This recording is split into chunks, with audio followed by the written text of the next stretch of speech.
Premier League season is now over. Liverpool are champions. The European race has concluded, but something that's been concluded for some time now is those at the bottom. Those at the bottom have had their exit confirmed for months now. The inevitable has been coming, and some people will even argue their exit was confirmed as far back as the start of the season, claiming that they didn't stand a chance. Those claiming this were likely claiming the exact same last season. The gap is becoming emergently large. The last 6 teams to come up have fallen straight back down. Is this just bad luck, a coincidence, bad strategy, or is it more? Amongst this Premier League season, people have debated whether or not this season's campaign has lived up to the thrill and excitement as others. That debate is not what I'm interested in today. I'm interested in what we can all agree on. The promoted teams the last 2 years have been terrible, truly terrible. The record amongst the last 5 seasons of teams coming up have been pretty poor. So firstly, let's deconstruct and summarise the performance of the last 6 to try and fail. Sheffield United, poor squad that simply wasn't good enough, average recruitment, loss of key players and change of managers. Burnley, possibly not good enough squad, but expansive level football that didn't and couldn't flourish. Luton Town, not good enough of a squad, simple. And then Leicester City, loss of key players, poor recruitment and squad building and change of managers. Ipswich Town, who didn't have a good enough squad, understandably after double promotion. Southampton, not good enough squad, average recruitment, but expansive level football that didn't and couldn't flourish. There's clear patterns in some of these, but they ultimately fall under these following reasons: the clear gap in quality, the clear gap in financial strength, and modern day tactical trends. People overall are very divided on this subject. Some say that the gap between the Premier League and Championship is becoming one that's impossible to tackle for any promoted side. Some believe that there's a fluke within the last 2 seasons, that the promoted clubs are self-sabotaging themselves, and that the blueprint is there when you look at the past sides such as Bournemouth, Brentford, Forest, Villa and Fulham that are all thriving. And to me personally, it's a clear blend of both of them reasons. But what you can't deny is that the quality between the 2 divisions is night and day. Now, the Premier League is meant to be difficult. It's supposedly the best and most competitive league in the world, so it's supposed to be a challenge. So the fact that 3 teams coming up every year can't seem to crack it is a clear indication that the league's quality is at an all-time high, especially when you consider 2 of the teams that came up this year have been 2 very established successful clubs in the past. So in theory, it's meant to be a challenge. This is good. This is just the 3rd time in 27 years that all 3 promoted teams have gone straight back down. But the problem is 2 of those happened back to back, and the average points total at the bottom is declining. In Premier League history, there's only been 4 seasons where all 3 promoted teams have stayed up. The last time that happened was only 3 seasons ago. But the issue with that is that the league is drastically changing. Financially, there are so many obstacles, and when you look at those more successful teams who have done it, they are facing FFP issues too, such as Villa and such as Nottingham Forest. It's almost as if you have to run into financial issues to survive. Financial strength means so much nowadays, which has ultimately led to a huge rise in quality. In past seasons, where we've seen some of the big 6 have off seasons, they've dropped to 8th or 9th or 10th, but now Spurs and Manchester United are 15th and 17th, which is crazy. But it shows us that the big 6 can't get away with mediocre seasons anymore due to the rise in quality amongst everyone.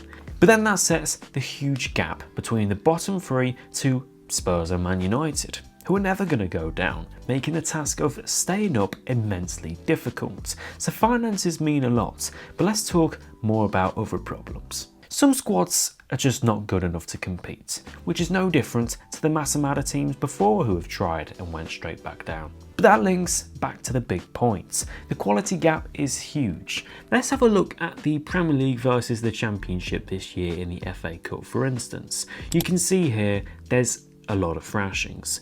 Bournemouth 5, West Brom 1. Leicester City 6, QPR 2, Coventry 1, Ipswich 4, Norwich 0, Brighton 4, and that's not all of them. That's 39 goals for the Premier League versus just the 10 for the Championship. And this is without mentioning that a host of the Premier League teams would have put out their second team. The only times the Championship have come out on top was Burnley at Southampton, who were two teams basically at the same level, and Plymouth versus Liverpool. Now, the presentation of this isn't direct evidence. You expect the Premier League sides to come out on top, but it backs the point that the Championship, as thrilling as a league as is just nowhere near the Premier League in quality. Most players that are leading in the Championship in terms of goal scorers, or just players overall, would do a whole lot of nothing in the Premier League. Players that came up last year: Harry Winks, Wout Faes, Vestergaard, Jacob Greaves, Adam Armstrong, Flynn Downs, Wilfred Ndidi were all instrumental in the Championship, yet absolutely appalling this season in the Premier League. None of the promoted League One teams went down as well.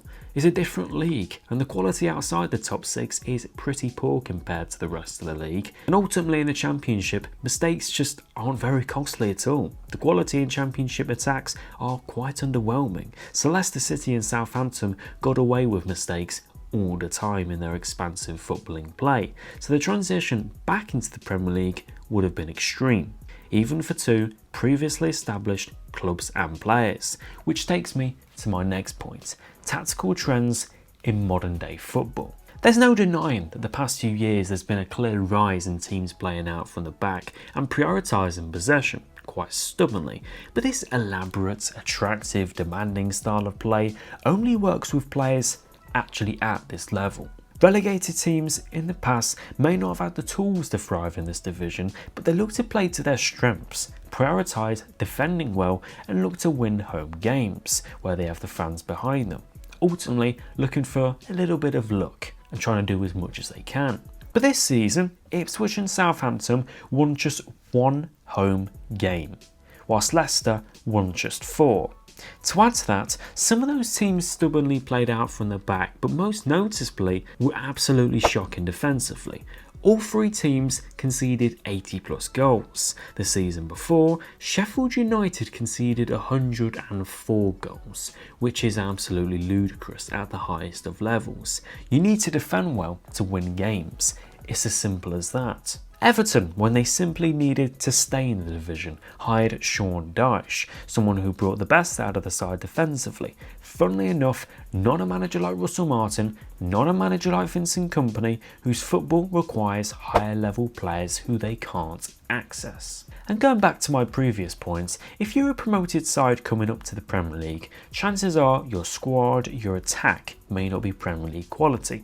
In fact, it isn't Premier League quality. So how are you going to rely on a below par attack to win you games and outscore the opposition when you're conceding 3 or 4 goals a game? It doesn't add up. You're not going to score 4 goals a game. I don't think any of the promoted sides even touch that sort of figure in a game. The problem a lot of people have with managers of this crop is that they don't adapt. And truthfully, I said this in my last video. In any realm of living, competition, sport, you'll likely have to adapt to win, to survive, especially if the tools you have aren't as good as everyone else's. The further this pattern continues, the harder it will become for promoted teams. Teams also struggle to attract players and keep players as newly promoted sides. Leicester lost Kiernan Dewsbury-Hall. Sunderland are about to lose Jobe Bellingham. Sheffield United lost Ndiaye and Sander Berge. Norwich lost Emi Buendia. Watford lost Will Hughes and Craig Dawson. Leicester also lost their manager and all of his staff, all before the season even started. That's already a big blow, and a bigger blow is now that players aren't going to come to these clubs due to this existing record. Players who have interest from other clubs after promotion will likely leave. So before the season started, it's an even bigger mountain to climb than it already is. So what's the solution to this? Well, around a month ago, there were rumours of Leeds dismissing Daniel Farke after promotion. Many saw this as a good idea, many didn't. Now there's some sides to this I like. It shows they understand he's probably not Premier League level at all, but sacking a manager after promotion suggests there's a strong bond amongst the players to the staff. The summer celebrations, the highs, the lows, so to harshly remove that without giving the manager the chance with the group of players he knows and loves states a lack of care for loyalty, which is important for footballers and important for an environment. It devalues the achievements and runs the risk of players not embracing or accepting the new manager, leading to a bad dressing room which any winning team needs. Others will simply say, look at Brentford, look at Brighton, look at Fulham and copy them. And this could be done, but the risk in some of those approaches were high, such as Nottingham Forest, and some of those thrived on luck. In the 22-23 season, all three promoted sides stayed up, the third time in history. Fulham got 52 points, so we'll remove them from the picture and just say well done.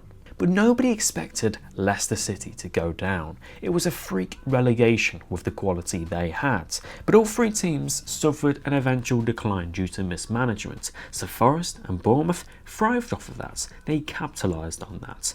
Bournemouth finished 5 points above and Forest finished 4 points above. Those two teams pushed on brilliantly from that, and you have to say well done, but they capitalised on three very poor teams that hugely underperformed. If we look at those three teams and how they looked to tackle the obstacles staying up, some were more extreme than others, but they invested, some more widely than others, they all recruited well and had good managers. Some of those clubs are data driven too, so to stay up you need a great manager, great or extreme level recruitment, and to get lucky. The levels to those rules have been elevated a whole lot in the past few seasons, but that is the way and that is the formula. Thank you guys for watching today's video. If you did enjoy, make sure to smash a like and subscribe to the channel. Where do you think the three promoted teams will finish next season? Are they all going to go down, or are Leeds or Sunderland or one of them going to stay up? Thank you for watching. I'll see you guys in the next one.